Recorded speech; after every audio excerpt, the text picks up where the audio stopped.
I know it may seem impossible to stay on track with your health goals during the holiday season with what seems like a Christmas cookie party or a holiday party at work or baked goods around your office or at home for over a month straight, but I promise you, you can have it all. You can have your cookie and eat it too, because I'm gonna show you how to do that today. So for anyone new to my channel, hi, my name is Heather. I'm a registered dietitian, and don't worry, I have you covered because that's what I do. I help people lose weight, feel good, and keep it off. So if this is something that you need help with, hit that thumbs up button below. I don't really know what makes this season that big of a deal, but in reality, it's the same thing as the rest of the year, and things are always gonna come out. But learning how to get through these situations so you don't feel like you are going overboard and then have to do a juice cleanse on January 1st is really the goal of all of this. So here are my 5 tips to get you through the holiday season.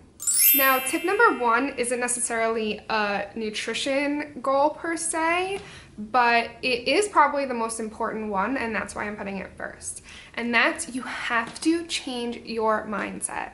As much as you may not realize it right now, you are in control of your mindset. You are in control of the choices you make, the things you eat, the things you do on a daily basis, how you feel. You are in the driver's seat. You are in control of that. And you have to have positive thoughts to have positive results. Because if you don't, then it doesn't make sense. Those two don't go together.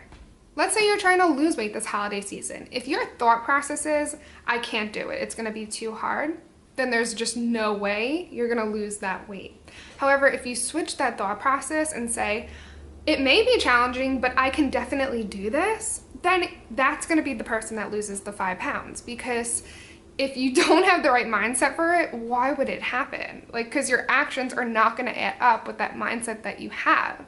So switching the mindset is the #1 thing to do. So I want you to start switching that thought process and reframing how you say things and turn all those I can'ts into I cans, I won't into I will. If you don't do this, those other health tips I'm gonna give you after this one are not gonna fall into place, because if you're not going into it with the appropriate mindset, then it's just never gonna happen, guys. Or at least it's gonna be miserable. And who wants that, especially during the holidays?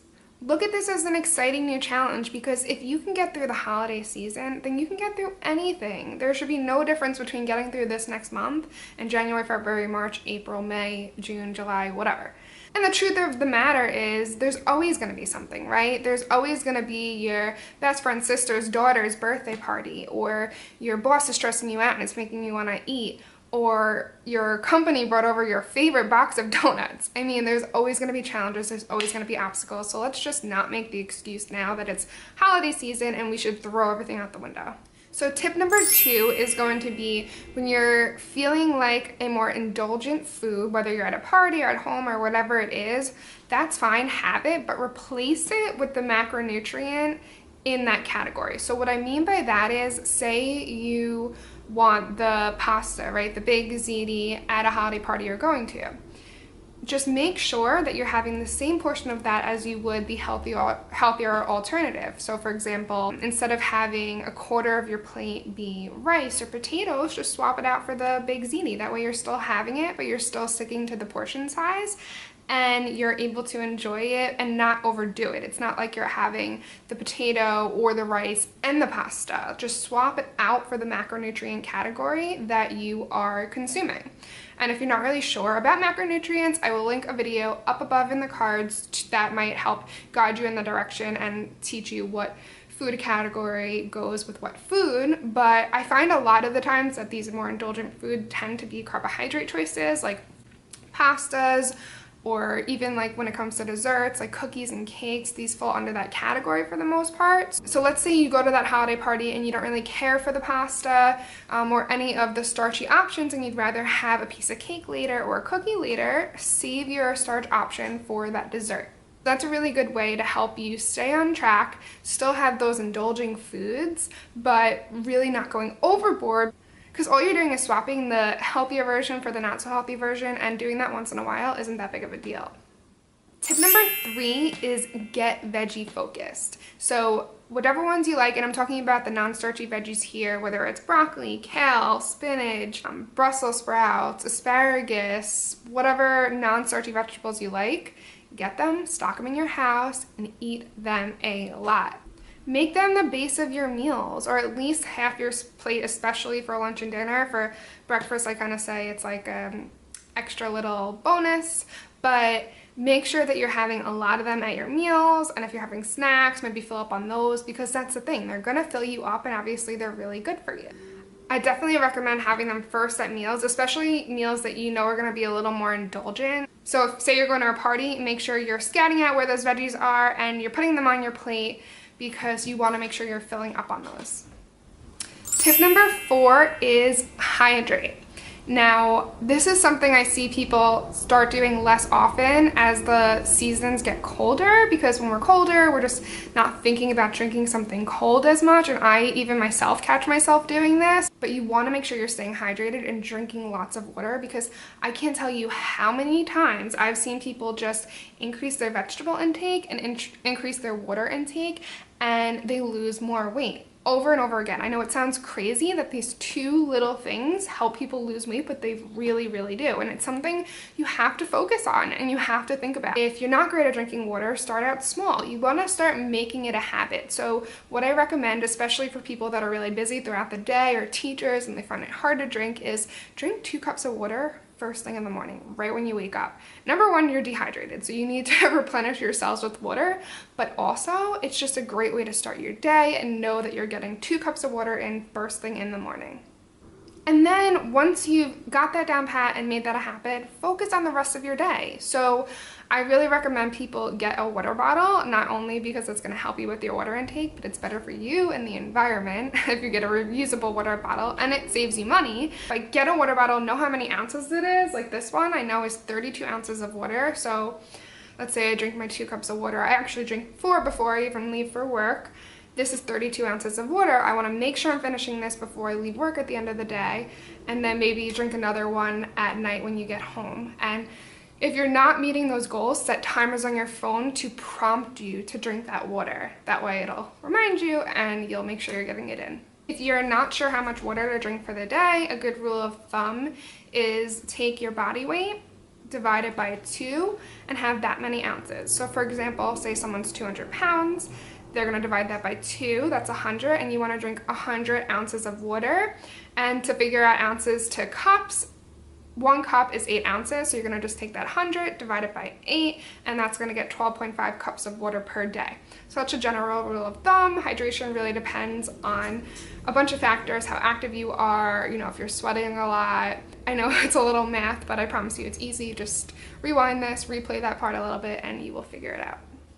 Number 5 is move around a little bit more. It doesn't mean you have to go to the gym 5 days a week or do something crazy. Start small. It could be as simple as walking your dog, doing a yoga class at home, doing a workout video for 30 minutes at your house, taking the stairs instead of taking the elevator all the time, parking your car a little far away. I know that sounds very simple, but these little things add up.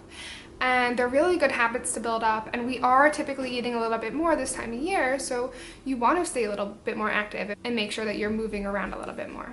And what helps with this is setting a realistic goal. So don't set something ridiculous if you're not working out at all, that you're going to go to the gym 5 days a week. Maybe set a goal like, I will do a 30-minute at-home workout 3 days a week. If you could specify maybe Monday, Wednesday, Friday, for the rest of this month, for 1 month. That's a very specific goal. You don't have to think about what you're gonna do. You know exactly what you're gonna do, when you're gonna do it, and that's the type of goals that you wanna make. Studies show when we write down our goals, we are much more likely to stick to them, so definitely make sure that you're writing it down, putting it in your calendar, and you will be much more likely to stick to that goal. Okay, so for those of you that have stuck around through all my tips, I have a really great bonus tip for you.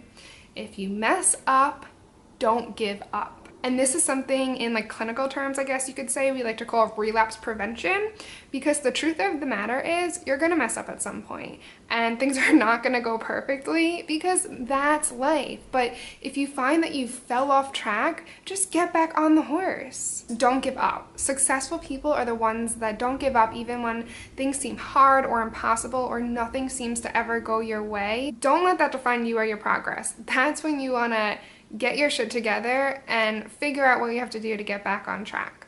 And when you get through those hurdles that you never thought you could do, like go to the holiday party and not overeat, or, you know, not eat the donuts at your house just because they were there, and you see those results, like you lose a few pounds, you go down a jean size, or you just feel better, most importantly, that's when it's all worth it. That's when it means the most, those little wins that add up, that just make you feel like, okay, this is why I'm doing it, right? So set those smart, realistic goals and make sure that you're sticking to them, because that's going to give you confidence, and that's what's going to have you keep going, because if you could do something once, you can do it again.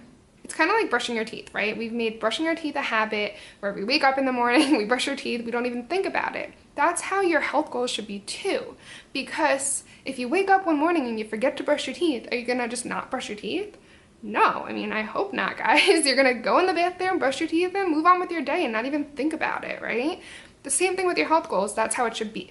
Hey guys, I hope this was helpful for you. If you have a health tip that you stick to this time of year, let us know in the comments below. Share it with everybody else. If you like this video, make sure to go subscribe to my channel. I would love that, because I'm gonna be making plenty more videos just like this one. I make videos weekly, so you can expect a video every single week. Thank you guys so much for watching. I will see you in my next video, and oh yeah, happy holidays.